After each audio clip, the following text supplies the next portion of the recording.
Si tu souffres de dépendance affective, eh bien écoute, finalement, le meilleur moyen pour t'en libérer, pour soigner cette dépendance affective, est d'y céder. Arrête de résister et vis pleinement, vis à fond ta dépendance affective. Envoie une vague de messages si tu en as besoin. Demande sans cesse à être rassuré. Cherche sans cesse ce lien pour te nourrir, pour être rassuré.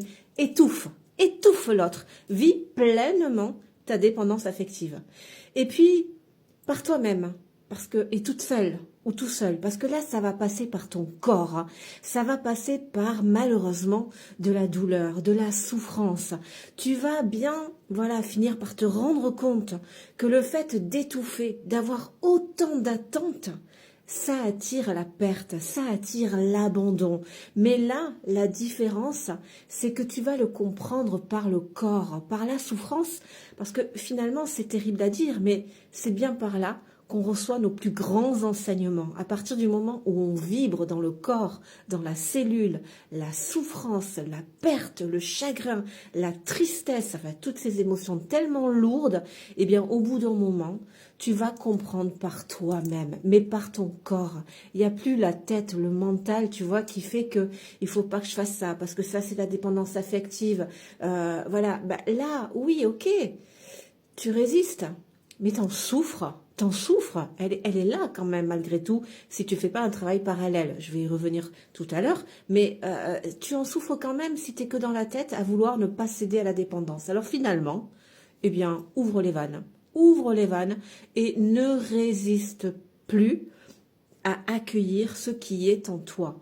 Tu as besoin d'être rassuré, tu as besoin d'aller chercher le lien. Vis tout ça. Et au bout d'un moment, tu vas finir par comprendre par toi-même.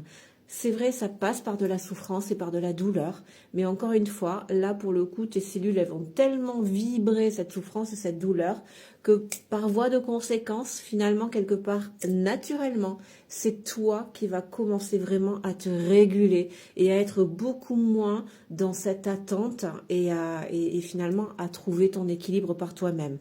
Alors après, évidemment, parallèlement, tu peux contribuer, voilà, à travailler à restaurer ton affirmation parce que la dépendance affective, elle altère complètement ton affirmation, elle te pousse à dire oui à tout accepter, à tout subir alors que tu n'en as pas envie.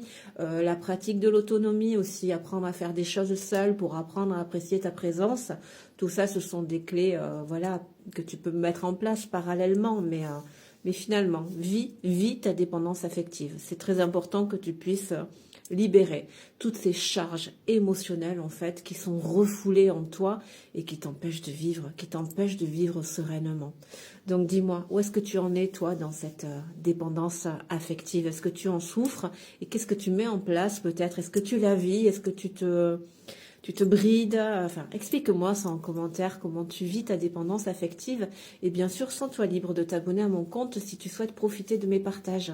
Tu trouveras sur mon compte, sous ma bio, dans la rubrique blessures émotionnelles, plein de vidéos voilà, pour apprendre à restaurer sa sécurité affective, à se libérer de la blessure d'abandon, apprendre à s'aimer.